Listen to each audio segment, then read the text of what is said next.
Welcome back, Fantasy Moto fans, to the PulpMX Fantasy Show, powered by Maxxis Tire. I'm Donnie from RotoMoto. In this video, I have 5 riders I want you to look at when making your last picks of the year, tips for the FFL at Paula, the weather report, race day schedule, and an early look at what my team could be come Saturday. And stick around until the end to find out how you could win race shoes and autographed memorabilia, even if you aren't good at the game.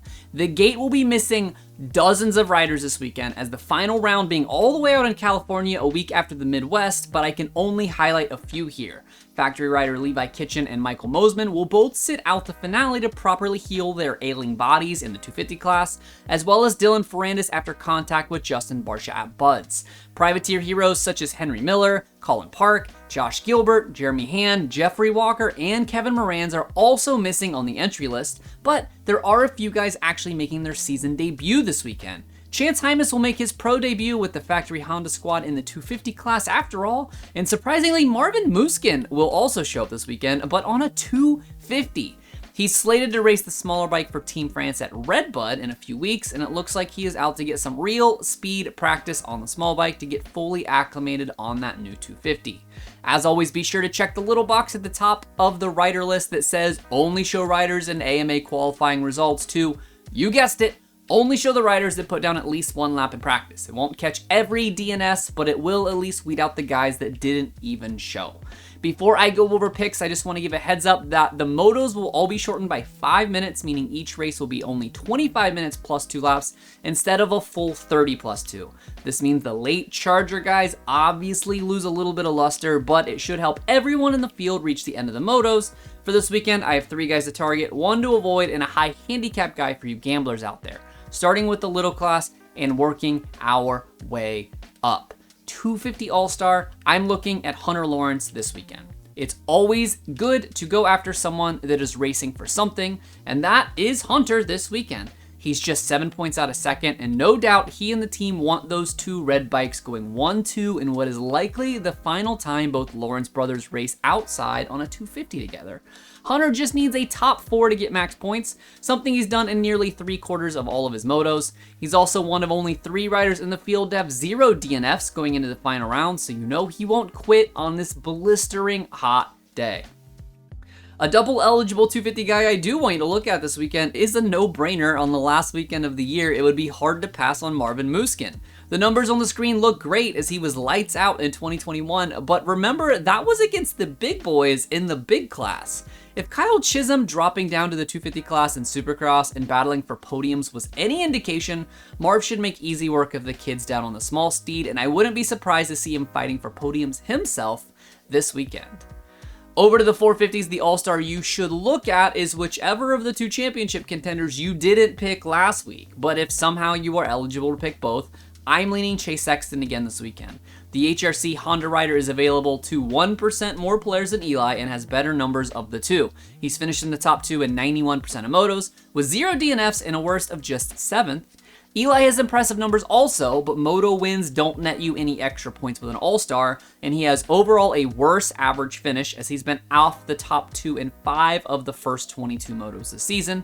They are still stellar choices just like Hunter. I want a guy out there that is going to give it his all in that scorching heat. One guy that I am not a fan of this weekend is the retiring Alex Martin. Again, I had him in this spot last week at a 3, but he did not end up racing the weekend. He's bumped to a 4, and my argument still stands, and that is before we found out about his shoulder injury. Troll Train has put together a hell of a pro career send-off as of late, and has been a consistent threat just outside of the top 10 all season, but therein lies the problem. With just a 3 handicap, Amart would need to finish well inside the top 10 to really be worth any meaningful points. He only has a single top 10 finish at Washougal, and even if he matches that and goes 10-10 this weekend, that is still only 60 points in your bank. The high handicap hero of the round given to a rider with a handicap of 10 or more that I think has a realistic chance to score massive points this weekend if you're the type of person that likes to sweat out 2 entire motos for a big payout opportunity. With a lot of high-scoring riders staying home this weekend, there are likely to be more than usual high scores coming from the top range, but one guy that really caught my eye is Dylan Schwartz. The BarX Suzuki rider comes into Paula with a 14 handicap, needing just 15th or better to max out, and that is something he's done in 25% of his 8 motos this season. Dill has finished within the top 24 in 6 of those 8, with only a single DNF in the first moto last weekend. Schwartz is actually listed as an Alpine, California resident, meaning he grew up just an hour and a half from this track, so there's no way he's going to be put off by whatever weather happens to come our way. Moving on to the FFLs, Justin Cooper remains the guy to beat early in motos with 7 FFLs on the season, with 5 of them coming in the last 5 weeks. He was shut out last week as reports have circulated that he was feeling under the weather with a well-known viral infection, but should be good to go here this weekend. At least he's still the only one I would pick if I were picking an FFL in this class.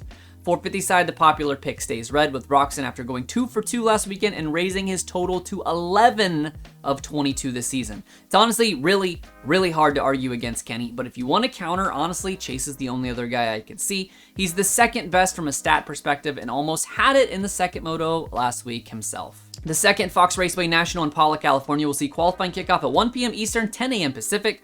RotoMoto Patreon supporters will see the enhanced cheat sheets around 2:30 in the afternoon, with the basic qualifying cheat sheet hitting Twitterland and Instagram at 3 p.m. Eastern, noon Pacific. And finally, the picks lock and the gates drop at 4 p.m. Eastern, 1 p.m. Pacific for 4 hours of live action that can be watched on the Mav TV or streamed on Flow Racing.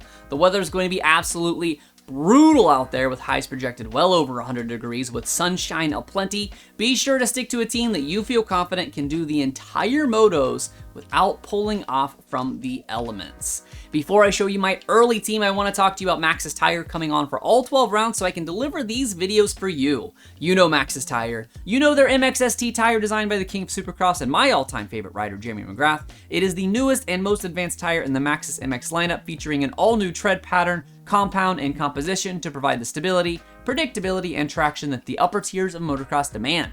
The entire SGB Honda team runs Maxxis on their race bikes, including PulpMX show favorites and on-again, off-again rivals Alex Ray and Kate Clayson.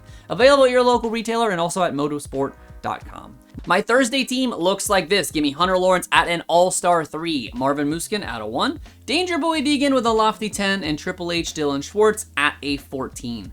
450 side, it's Eli Tomac at a 1 since I can't pick Chase, Sugar Shane McElrath with a 6, Dean Wilson at his final outdoor national with a 5, and rounding out the squad is man-child Garrett Marchbanks with a 7 handicap.